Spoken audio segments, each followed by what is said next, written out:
the first Motor Challenge of Great Britain, the first competitive touring event of its kind ever held in the UK. Elspeth Beard and her team made the campsite ready, whilst competitions director Sharon Walker was also up and running with rider registration. 3,000 miles of solid touring, 3 race sessions, 1 track session, and a fantastic rider spirit. Graham Welsh was the first rider to speak out. I'm on an underpowered bike, so I don't know, going to make the best shot. As long as I finish it, that's the main thing. It's going to be a tremendous event. It's going to be an adventure. There was something kind of energetic about putting a number on your bike. It transformed the way you rode. It really made the machine stand out, you know, wanted to be counted. And at the track, Santa Pod officials had done this all before. We were in expert hands.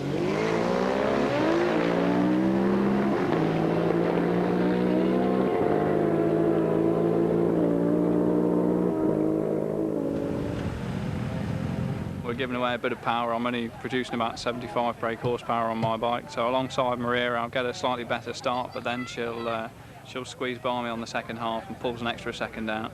I'll look forward to the track events. I'll get my own back then. Brilliant, yeah, superb experience. Yeah, just getting a bit of wheel spin off the line at the minute.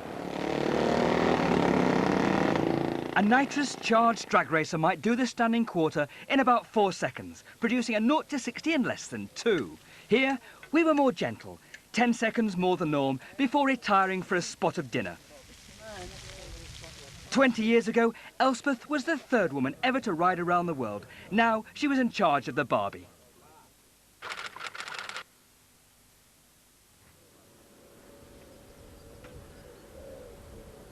Santa Pod was just a taster.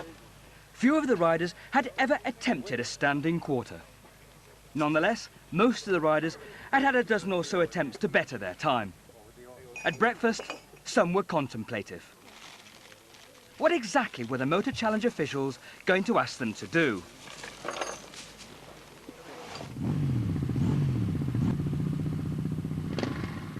Well, one of the day's tasks was that every rider would have to find checkpoints, and in between the checkpointing, they would have to ride across country, and then, on an ACU-permitted venue, race.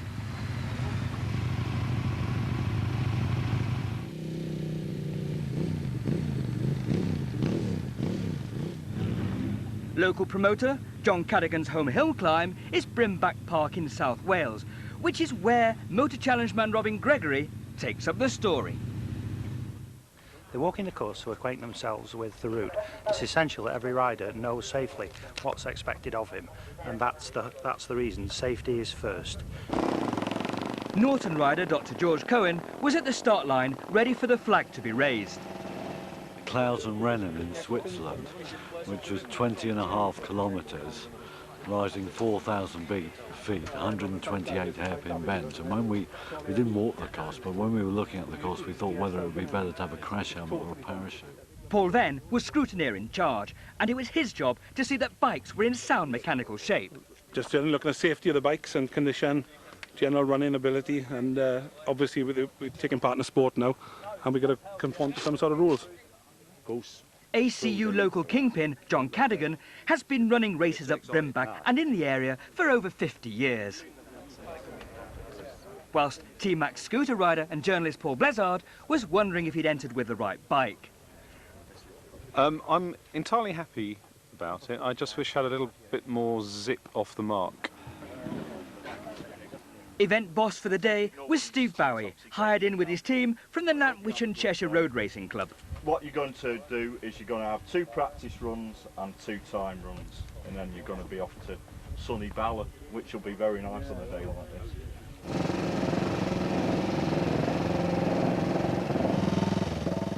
Riders on new bikes and also classic and vintage were taking part. If engine capacity was the test, then there was no doubt who was going to win. But right from the start, the small team, sponsored by Bonhams, were determined to give everyone a run for their money.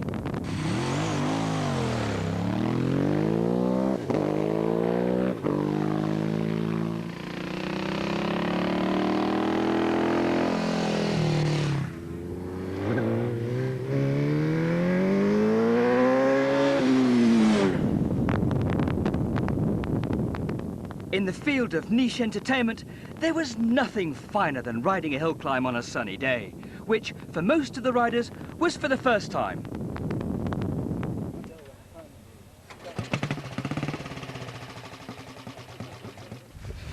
Lots of fun, lots of fun. Too short, but lots of fun. Why is it hard on the front of it? A track there, you've got confidence because you know what's on the other side of the corner. You can't see the corners coming on anything. Boring Old Farts team rider Martin Lenton spoke about his ride. Yeah, Santa Bob, Mick and Brian, two friends of mine, were there. Set off on the line really fast. Front wheels up, the back end sliding out nicely. Good run. 107.14. So that was quite tidy. Pleased with that. How do you think it's gone today, John? Quite good for a first event.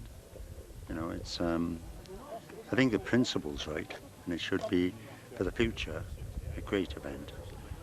There's a lot of things that need to be tied up, I think, from this end, and a bit of thought. But it's considering the last difficulties that one always gets at an event, I think it's a lot of good work. What I do like is the competitors of the challenge part are really enjoying it, and I think you're going to have a little group of people that'll want to ride, and they'll bring their friends for the future. What about a wave or something? Come on, Harry!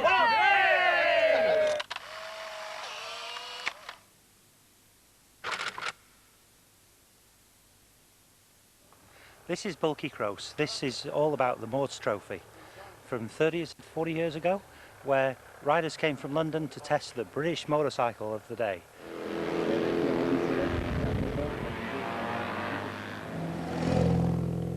Montilary, Paris. Every year, hundreds of riders would gather to race their classic machines in the finest tradition of the sporting motorcyclist. The ACU Moto Trophy, the concept of roadmanship and the need to road test new machines straight off the production line created a need for competition, and latterly, racing needs that are affordable. It was always a pleasant surprise to see how motorcycling had so many facets to its behaviour. The likes of Carl Fogarty and Valentino Rossi were actually part of the same sport as people who rode smoky old bikes and wore false moustaches. And there was an overlap. Legendary riders like Sammy Miller and Phil Reed were both serious racers and yet had now moved across to the more notional understanding of racing.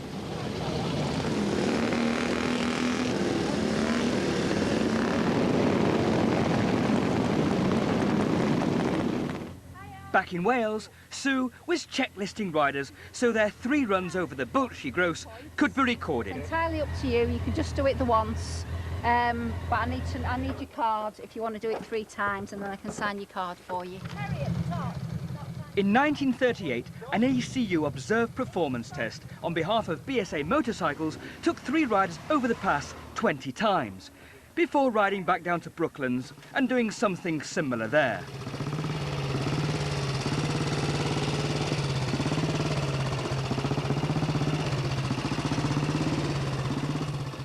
Here, rider number 28, Boring Old Farts captain Mike Lewis on his Quacker, set off for his own final ascent.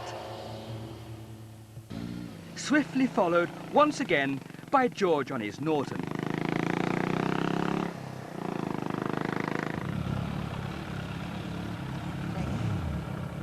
The pass is 1.5 miles long with an average gradient of 1 in 5 and is the highest mountain pass in Wales.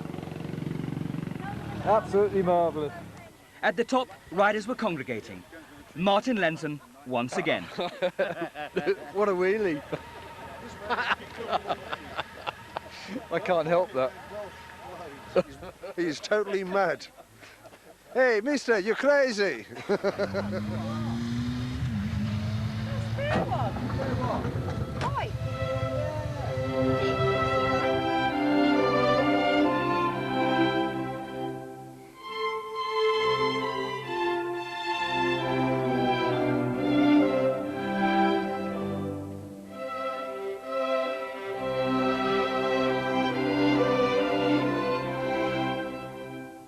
I've just ridden the Bulky Gross Pass on the pre-war Cami Norton.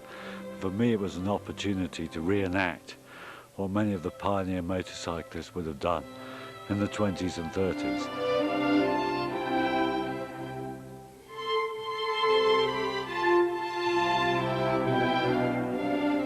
They may have ridden this pass 20 or 30 times in the morning, then rode down to Brooklands, put in a few laps there, a couple of world records, then a Land's End to John O'Groats, back to the pass.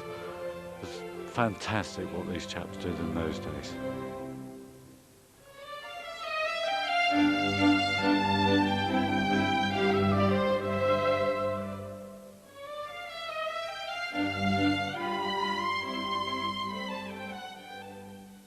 Do you think the riders have enjoyed it? I think so, yeah. In fact, they're too exuberant. We're going to have to calm them down tonight. I think they've enjoyed themselves far too much. Terry Reynolds, BMF man and now Moto Challenge scrutineer, would stay on the summit until every rider had checked in.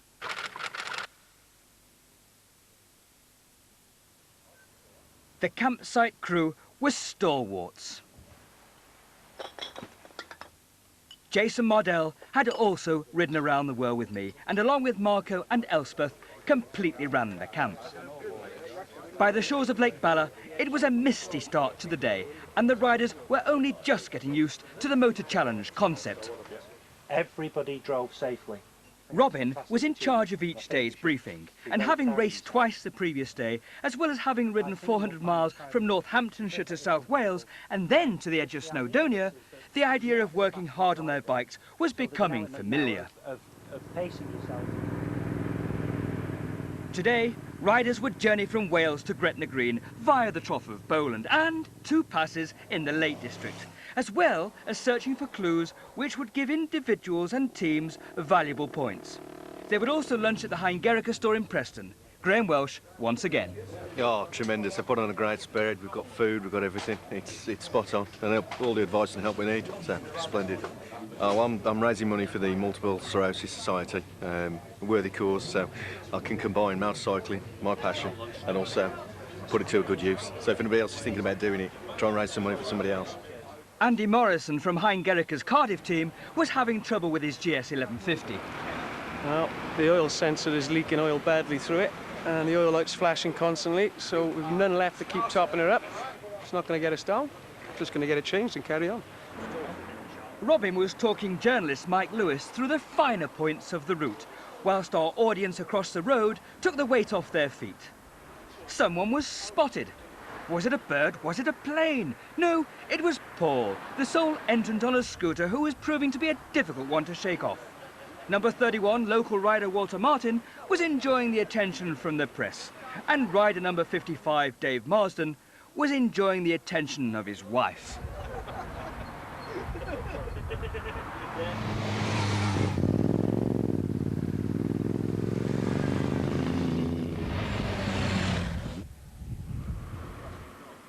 Meanwhile, the English summer, which we have been patiently waiting for, allowed us to do the things the English like doing. Well, not doing a lot.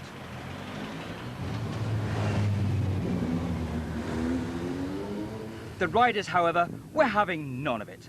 Their only goal was to ride 3,000 miles around Britain in less than a week. And after a brief lunch stop, set off once again with more vital clues that would take them on a merry hunt into Cumbria.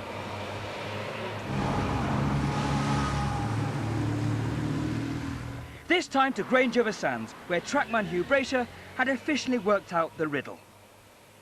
What was the clue? The clue was proprietors, so we knew there was more than one. So if you only looked in the window and saw Patrick, then you've got to come in and get Marion as well. So that was the trick. Right. Okay. Where are you going now? Hold a hall. Yeah. We've got to go up round the coast, haven't we? Yeah. Down to Coniston Water, so we're not too far away. And let's catch Penny. Yeah. Hard knock first. That's it. However, not all the competitors took the same speedy route. Mark Wisby from Norfolk was by no means last nor least in somehow stumbling luckily on the answer. Where are your questions? Where's your list of questions? Well, one of the things is that who owns the shop, I would assume that would be on here. Yes, so turn around front. You can go outside and have a look in. Is it hot, warm, cold? I need to be outside the shop, I guess. But you need to be outside the shop to look in. Yeah. Right? I can't get out. Oh, there's a Moto challenge bowl. Yes, found it. Right, excellent. The challenge bowl had been engraved by Patrick McMahon, one of Britain's finest glass workers, and his wife Marion introduced us to the process. Right, Nick. Patrick's going to do a demonstration now on a lovely wine goblet, and the design is called Patterdale. Okay, here we go, right? Now, all this engraving is freehand. So, if you make a mistake, there's no way I can go over the design again and rub it off. You have to throw it in the bin and start again. And this is going to give me the effect here of the leaves themselves. Turn the wheel around slightly, and instead of using the bottom of the wheel, here I use the side of the wheel to create the bunches of grapes. And then the top of the wheel will create the vine, twisting and turning between the leaves and the grapes, all the way right round.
Okay, how I got lost. Right, I looked at this map and then it said left, left, left. So I turned left, and I saw the next left and it said this road is unsuitable, like just for bikes and cars. So I turned round and I went back to the pub and I asked this woman at the pub, I said to her, is that the road? You know, is that the right road? And she said, yes, there have been loads of bikes like going down that road. So I turned left, went down that road, and there was a river. And I couldn't turn around, the bike was stuck, and I thought, I've got absolutely no choice here, it's through it. So I went through it, you know, bike all over the place, my 100% waterproof Heingericke boots are now 100% full of water. And I went through this and then I blighted up the road and I was back on the A593 again. So I asked the person, where am I? And I said, well, like, you've gone wrong. You've got to go like back through the ford. And I said, no chance. So I swung round and just kept on, you know, and just went back round again. So that's how I got lost. So that's the stupid award. That's the best bike ride I have ever had with a group of riders who know how to ride a bike. Everybody did it properly. It's usually the camber of the road as well, isn't it? You've got the camber, you've got the opposite camber. That'll be because you weren't riding with us. Yeah, and, sorry, let you down. Yeah, sorry, mate. We were driving like complete fools. That was great fun. Very satisfying. You know, very often people would try harder than they can do, and you haven't done any of that. Everybody's driven properly, which is absolutely excellent. Thank you. I'd underestimated the quality of the rider on the challenge and their determination to take the competition so seriously. So far, all the riders were on a similar points level, and it was becoming necessary to think about ways how we would separate their skills. At Ardrossan, Ian Hayes explained how he was to start routing across the back roads off the west coast of Scotland. Our plan today is we'll go across the ferry to Hunter's Quay, and then we're going to go following the original route map, and we'll go up through Crane, Larrick and Tyndrum and taking Glencoe. And when we get to the end of Glencoe, we're just going to see how we feel. If we want to do a little bit more, we'll perhaps go around Kinlochleven even, perhaps take in Fort William and end up back at Oban in good time for a few beers.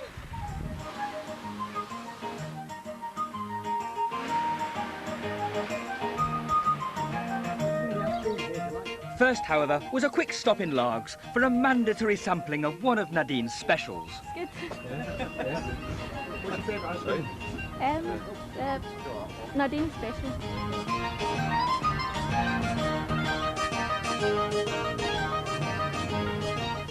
The riders still had a long, long way to go.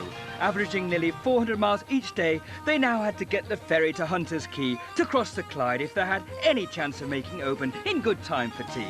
We were less than halfway into the project and there was still around 2,000 miles to go. Crosswords, I enjoy them. Do you have to be good? Well, not really. No, I just enjoy doing them. Would you give plenty of time to do them? Well, you get time at I get time at the pier. The crew don't get time at the pier, but I do. So it spends the 10 minutes if we're not doing anything else. This is the fine lady giving us the talk. And then I have to take a draft. Any emergency, assemble on the car deck and await instructions from the crew. We are in the northern part of the Clyde estuary. The Clyde estuary being the outlet of the River Clyde, which starts off in the Lanarkshire Hills, travels down through Glasgow, which is about 25 miles from here as the crow flies, and the estuary disgorges into the Irish Sea. You're having a crash? Yes. That is a technical question. I have been cited on a few occasions. It was clear that riders were surprised at the quality of Britain as a place to ride. Yeah, I think it's been a really good run because I've gone on roads just which I wouldn't have ever found, and we live in such a beautiful place, you know. I mean, just look at these mountains, everything else, you know. Next year you have got to come and do this run. Yeah, absolutely marvellous. A lot of firsts. I would have never come across a lake. I've often driven around them, often thought they looked very beautiful, and this is absolutely fantastic. Brian Withy was overcome by his need to show his appreciation. What did you think of that mooning? Yeah, that was gives the locals like ourselves and that gentleman and that other gentleman, it gives us a great thrill. No. It was good, wasn't it? No, not really, no. He did it very well though, didn't he? Yeah. Well, I don't know, I thought somebody would have shoved him in the water. Martin Lenton, however, chose the more conventional method of conversation. And as we pulled into harbour, it was only a matter of minutes before we were quickly on the road.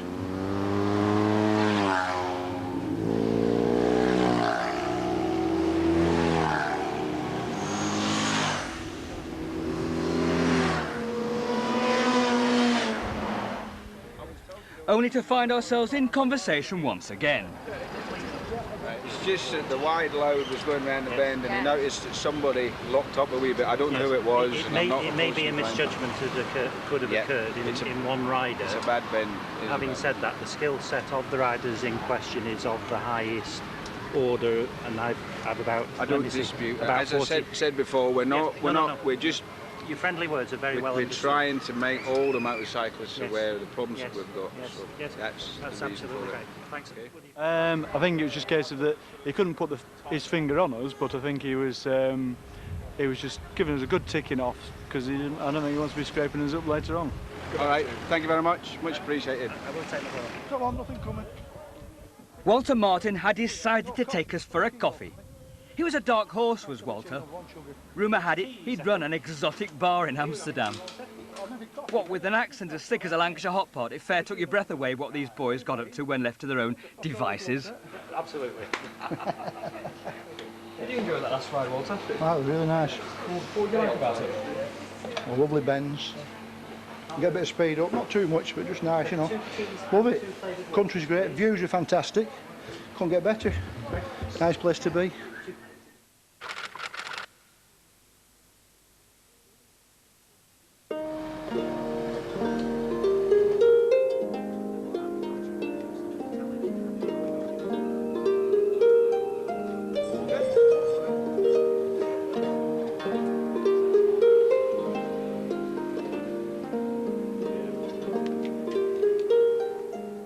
Today, everyone would be asked to ride to John O'Groats. After checking bikes and maps, the riders, mostly made up of teams of 3, would spend much of the morning on the A85 and the A82 along the shores of Loch Lochy and Loch Ness. But as soon as one rider switched on his engine, panic broke out, and within minutes, everyone was on their way. I'd done my job. I was to play the part of sweeper today, last man to leave. By Fort Augustus, I stopped by the Caledonian Canal, which stretches to the Murray Firth, and this reminded me of my own canal boat journey to the Black Sea, that small expedition 10 years ago that took me and my own boats to the Ukraine and away from home for over 9 months. Here, I decided that only by following Loch Ness to Inverness would I be able to shortcut the riders and have some chance of heading them off after the Pass of the Cattle.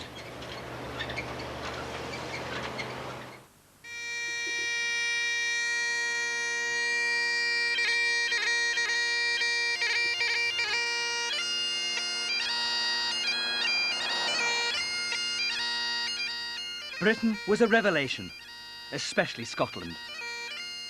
The summer heat brought out the best in everyone, and daily I felt more and more vindicated that operating a challenge in my own backyard was in fact a fantastic thing to do.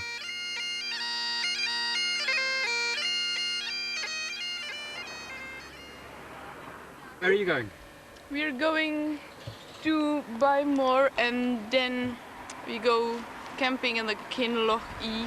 Yes, where are you from? From Czech Republic. Oh really? Which part? South, 100 kilometers south from Prague. What's the name of your place where you live? Písek. Oh, very nice. Are you enjoying Scotland? Yes, it's very nice. What do you like about it? We like people, especially people are really kind here. Yeah, and nature of course, that's why we are here. Are you getting lots of lifts? Yes. Would you like to have a lift with lots of motorcyclists?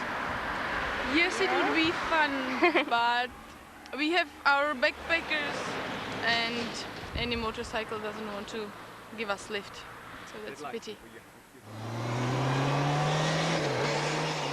Better brains than me would talk about places of discovery that didn't need great distance to get to, nor time. It was to do with how you looked at what you already had.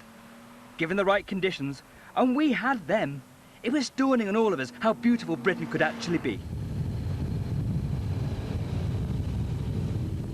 And ahead of me, I caught it with Mark Stoddart on his Harley. I set off at 5, left everyone else in bed, and I've just hacked up here all through the west coast. And it's been fantastic, I have to say. The roads are stunning. The weather's even better. And there's just nowhere else in Europe, I don't think, that can beat these roads. It's been a great trip so far. I'm looking forward to getting to John O'Groats this evening. Yeah, I've done a few trips up, but I haven't been this far north. I've only been up to sort of Gairloch, and we've done the Central Highlands, but I haven't been this far north before. And it is fantastic, because it's quiet. It's even quieter up here. More bikes than cars. And when you get the weather as well, there's just nowhere better. It's easy to knock a Harley, but they get ridden all over the world, now cruising across the Western Highlands.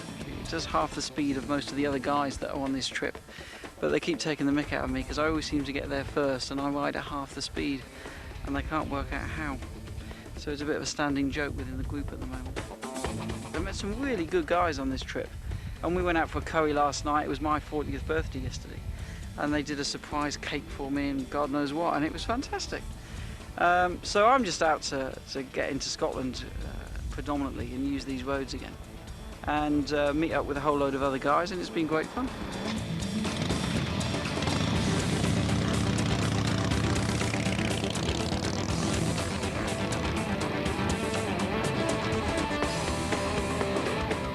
By taking a shortcut, I'd caught up with most of the riders.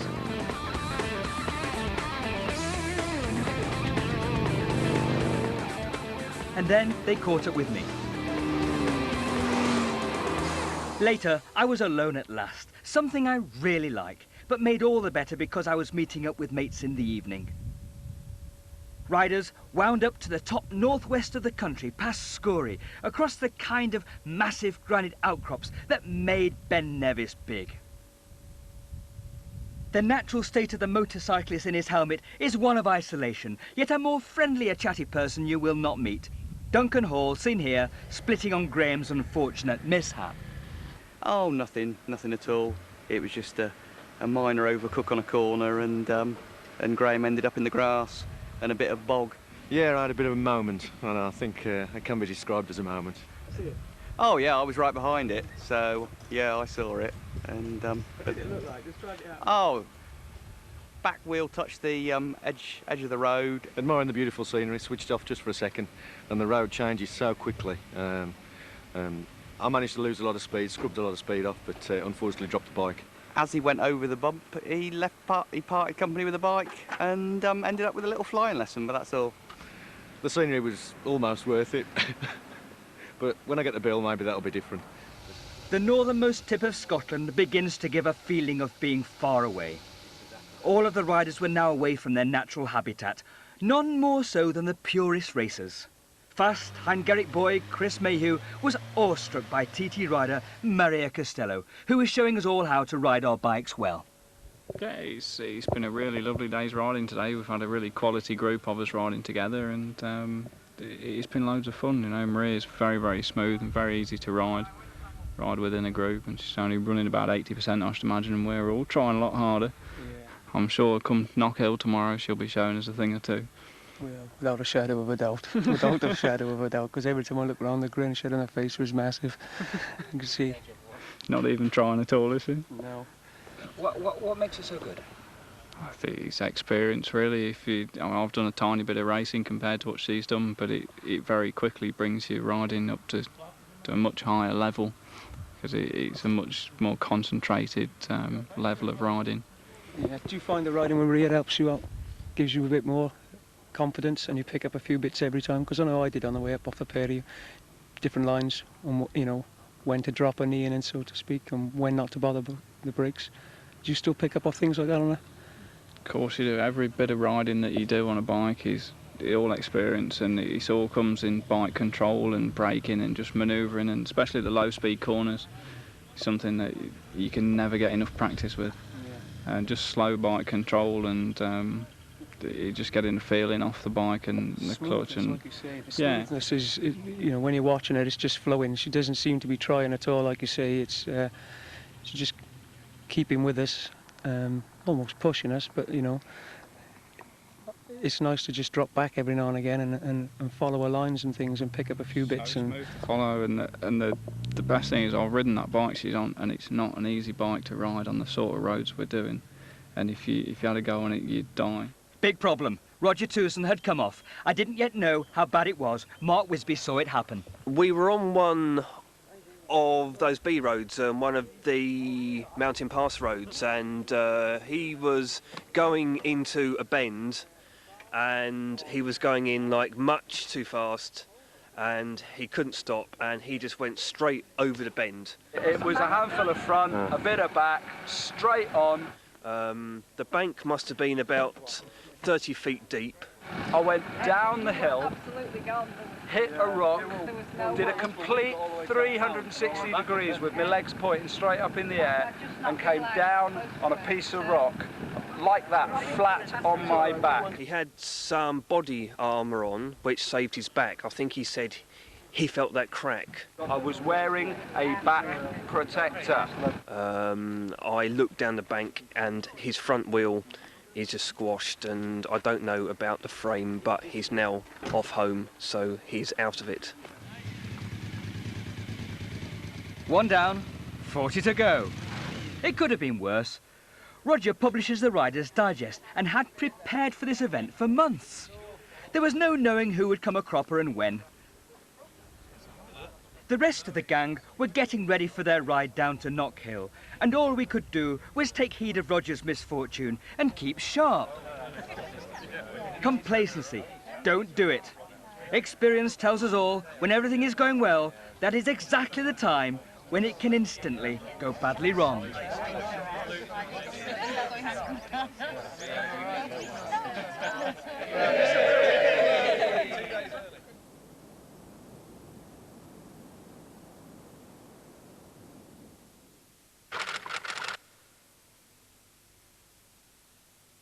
It's a main road run all the way through to Dalwhinnie, which is the services. You will be in front, you will make time, I'm sure, overall compared to the machine time. Okay?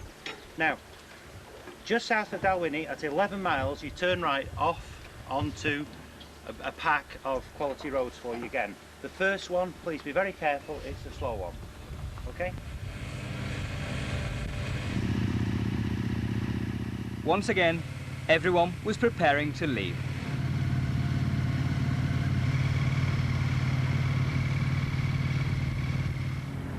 The lads from Barry were amongst the characters of the event. Called the Tractor Boys because of the relatively handling characteristics of their bikes, they rode their GSs like I've never seen before. Let's cigarette out. Your mum will see on the film. Look at that whale by there, Sean, in the water. Oh, look, serious. I looked as well.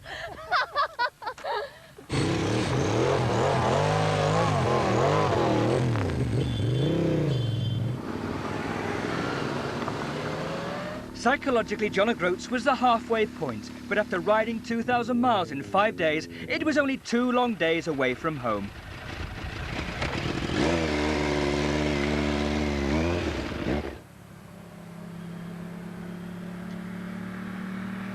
Maria and Chris would be awarding points for riders' skill in keeping to their racing line.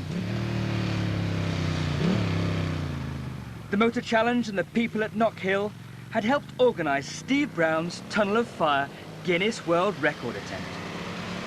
But there was a last-minute snag. Right, well, we had a bit of a problem early on with the verification of the insurance for the actual event itself tonight. The insurance company who offered the cover to Steve were unable to give us a copy of the policy and the dates and the content of the policy. Just to verify the ongoing difficulties that we've had, but Steve has signed, he assures us that in writing that he has satisfactory insurance in place, so that's the current situation. Can I get you all along to the clubhouse to sign on, please? That's that building over there. Brain? Don't do brains from Barry, mate. The Tractor Boys from Barry were set for a ride. We're there. We're going to do them now. Experienced rider Chris Mayhew explained what it was we all had to do, followed by TT rider Maria Costello. What are you doing now, Chris? What's the process? We have to fill in basically a participation form, which is kind of a disclaimer to allow people to access the track. Which kind of covers the track for insurance purposes. You're a bit nervous about, novices taking on the track? I think the briefing's going to be really good. The circuit are going to actually brief them, and it sounds really comprehensive. And I think, I want everyone to just be safe and have a good time on the circuit. Who's going to be in the A group and the B group? At the moment, everybody's signing on and registering, so we just need to maybe have a show of hands to... Should we do that after you've done your briefing? Yeah. So we'll just say... No first-timers, and anybody maybe first time on the track, A group and fast group will be for the previous track riders before. Yeah. Right. Coming at the pit lane is the most dangerous place in the circuit. You may have been fantastic out there. Your friends are rushing up to congratulate you on your riding abilities. You come in at 80 miles an hour and flatten them, they're not going to be very happy. You can laugh, but it does happen. All the silly accidents happen in the pit lane. Flag. You know what the checker flag is? Checker flag is the end of the session. It's a great feeling, but after the checker flag, it's just slowing down that. No one. Outside, Maria and Frankie Cox discussed the differences between track and road work. So you're a little bit apprehensive? A little bit, yeah. I'm looking forward to it. I've never done it before. It'll be a good experience. It'll just be interesting seeing what lines people are taking and just see if I can stick with them and have a good go at it. It's not so much about sticking with people.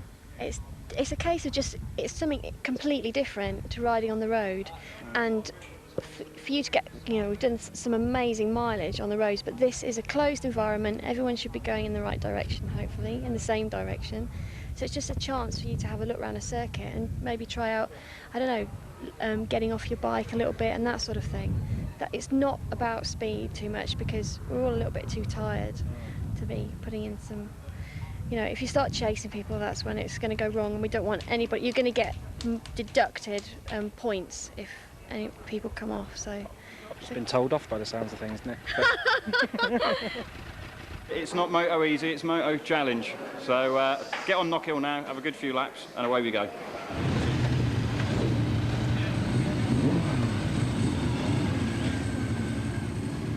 The riders were eager to go. For many, this was the first time on a track.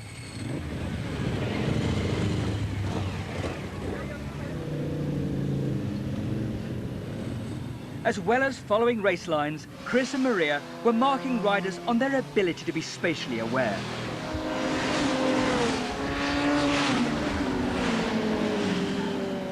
In some ways, there is nothing more exciting and intimidating than a racetrack.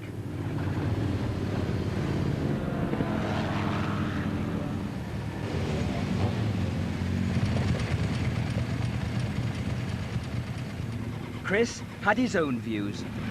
Feels good, it's a nice little circuit, some lovely bends down the bottom there, really sweep into one another, really lovely to sweep through. Carries good corner speed through them, it feels good. Yeah, picked up the lines very quickly, it's nice. Just followed Maria for a couple of laps there, it's nice to watch her ride, very, very smooth. Got the lines perfect every time. What about the other riders? Any good riders or? There's a couple of good guys. The guy with Brasher on the back of his leathers, he's very smooth and clean. I didn't really see many of them in that last session, to be honest. The novice group actually rode really quite well. They all behaved themselves very nicely, so I don't think we're going to have too many problems.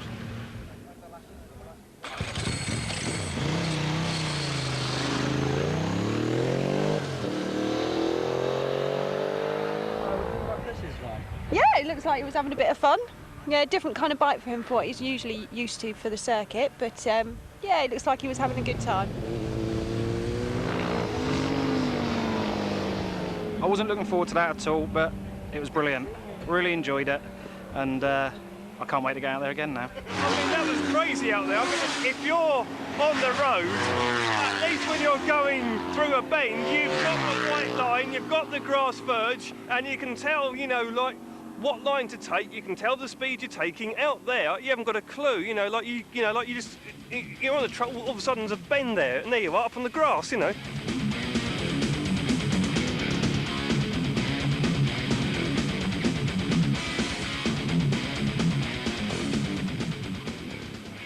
you know, I've just been on the circuit, and that was one of the most interesting things I think I've done in a long while. Very interesting. Very nervous. I'm not a natural fast rider on the track. I hold my hand up, there we are. And I'll hold my hands up in total admiration to all the track boys for a start, let alone the bike racers. They're tremendous, very brave. But what an exhilarating concept that I've found, actually, having sort of conceived the idea that adventure riding across country, you know, and then sort of juxtaposing that with, you know, racetrack riding. It's a different kind of adrenaline fix, I guess, and certainly a completely different kind of motorbiking skill, which I've, you know, begun to acquire, I guess. Everyone else certainly has. Good. The Motor Challenge works. Now it was time for Steve Brown's Tunnel of Fire world record attempt. The preparations for this part of the Motor Challenge were considerable. Earth-moving equipment, fire tenders, paramedics, water carriers, police observers, they were all part of the heady package that would witness an event that could turn horribly wrong. I had to trust in Steve's own preparations to see if he could ride over 170 foot through a tunnel of fire that had turned him to toast if he crashed mid-tunnel. Do you anticipate any problems? The small amount of time we'll be in the flame, hopefully not, but depends if there's any unforeseen circumstances. What would you do if you fell off in the middle? Then he'd have to be taken out by other persons, and then I'd have to give him medical assistance. Is it dangerous? I would suspect so, yeah. What's his chances? He's got a very good chance, I would think, because of the time scale that's involved, but if he's in it for any length of time, that's the danger. What happens if he falls off in the middle? He'll get burnt. What's the worst case scenario? He'll die. Oh. We've practiced on smaller ones, not one as large as this, because we can't just do it off the cuff, so it's got to be a case of get in and do it. The crowd looked on apprehensively. Hands up, guys. Who wants to have a go?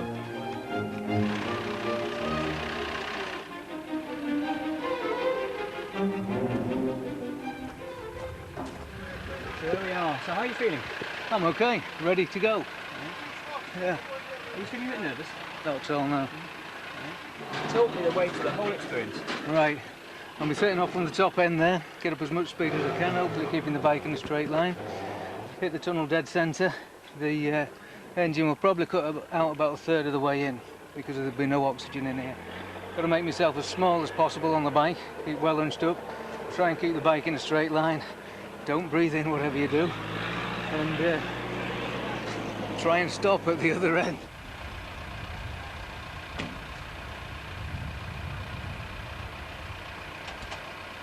Get a light up, please.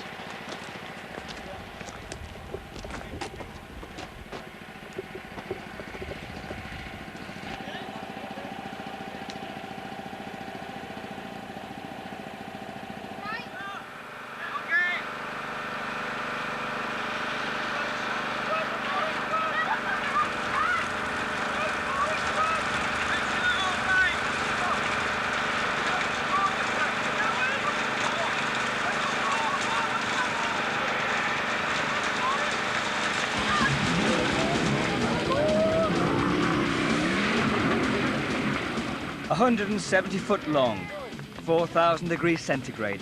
All the oxygen has been burnt away. Should he fall off, it's unlikely anyone could get him out.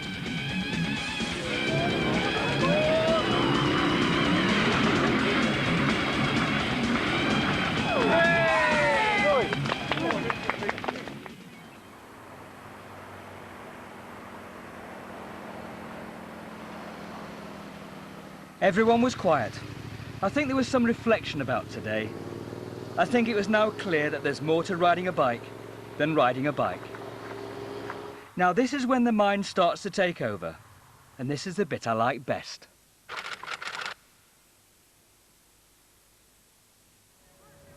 Another of Robin and Sue's magnificent clues. They were still not hard enough, and I made a mental note to make them harder for the second motor challenge.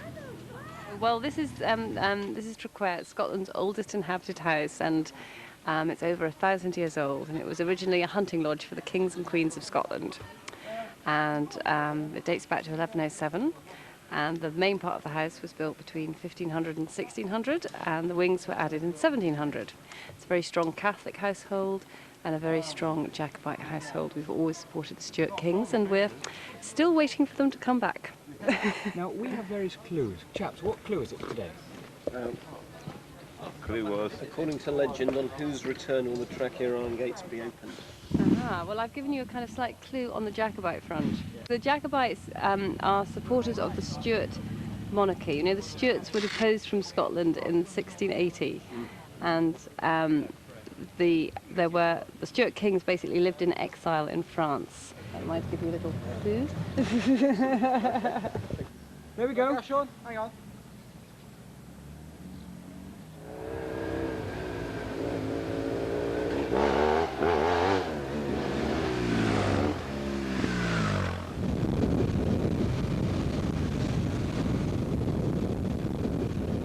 Next stop, Samilings, the largest Buddhist monastery in Western Europe.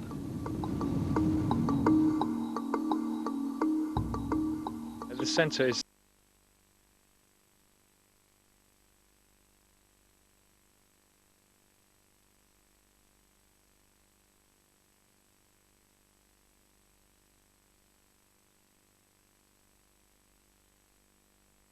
a monastery and like a cultural centre for Tibetan culture. It was set up by Akong Rinpoche in the 60s. It's really about making Tibetan and more so Buddhist teachings available to people in the West. It's the biggest temple in the West. The teachings are very comprehensive. They're complete.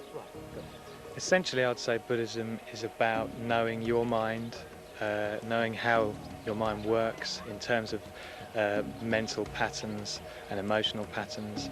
That becomes the practice, really, and that's what the practices are aimed at until you have an experience of what we would call nature of mind.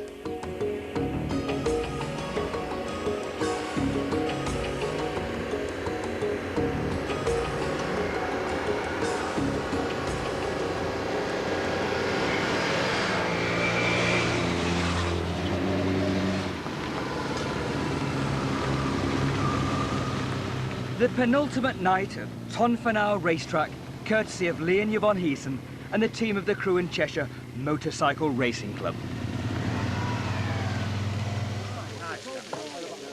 The barbie was on.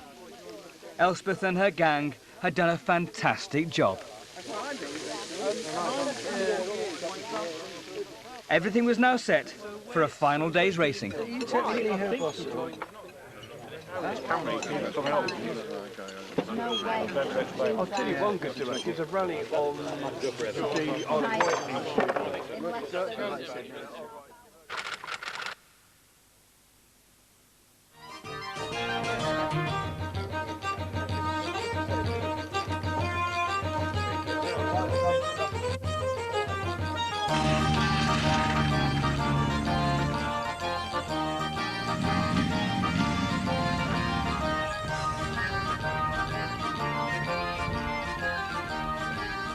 Riders began to mill around, getting ready for the final event.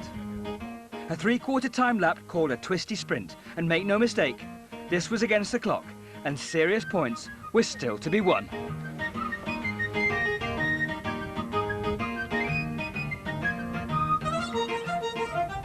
It was touch and go. Dave Marsden and teammate Dennis German were fighting it out for first place.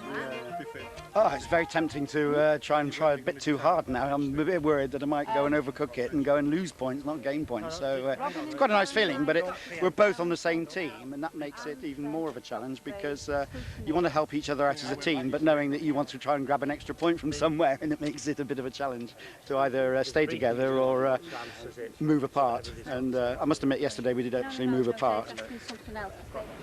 New one-day event riders were beginning to arrive from all over the country. Yeah, feeling really good. Yeah, I never thought I'd get to the position where not only probably are we winning as a team, because at the start of the week I didn't even have a team. We just gelled together, which is what motorcycling is all about, really. Meeting people, gelling together. And now I'm quite near the top of the individual team as well, and it's really, really good. I never thought for a second we'd be up there. Oh, looking forward to this little event. This is a bit more my cup of tea, isn't it? So, not really had a chance to look at the circuit yet, but I'm sure it'll be good fun nonetheless. What are your ambitions for this year? I'd like to win it, but there's a couple of other good guys here, so I'll see what I can do. Depends how tight the circuit is. If it's twisty enough, then the little bit motor will come into its own, but if there's any long straights, I've had it. You're in the second session now. Second session, right. So you've got 15 minutes. 15 minutes.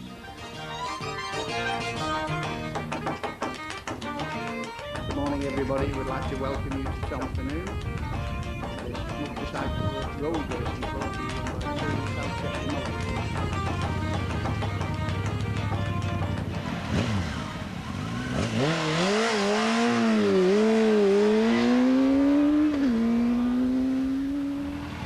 The pressure was building. The race atmosphere was beginning to get to the riders.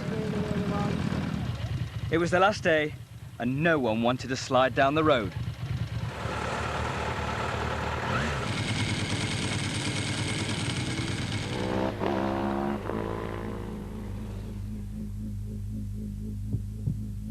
Maria Costello, probably one of the fastest woman riders in the world.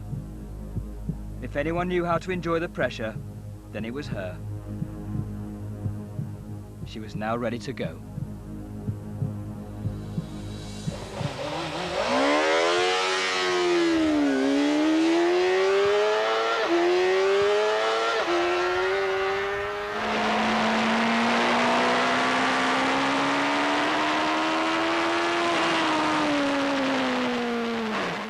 That was a very good performance, but I don't think she was very pleased with herself that time. Yeah, we've got the results, and Maria's the fastest of the day at the moment so far. 32 seconds, 0.49. Oh, well, apparently I'm in the lead at the moment, Nick, which is never a disappointing thing, no. Yeah, I'm happy. I'm happy, yeah. 32 dead. 32.9. Yeah, I reckon I've got another half second to come off that yet, though. I'm happy with my times. It's good fun on the track. I woke up this morning feeling tired and hot and thinking I really don't want to get in my leathers, but as soon as I was in my leathers and on the circuit and on the bike, happy. it's the only place that I truly love being on my own, and that's what I like about it. It's just you and the bike, and I love it. I feel very lucky to have found something that I can do well and that I enjoy, and it is the best thing I've ever got involved with. Motorbikes, definitely.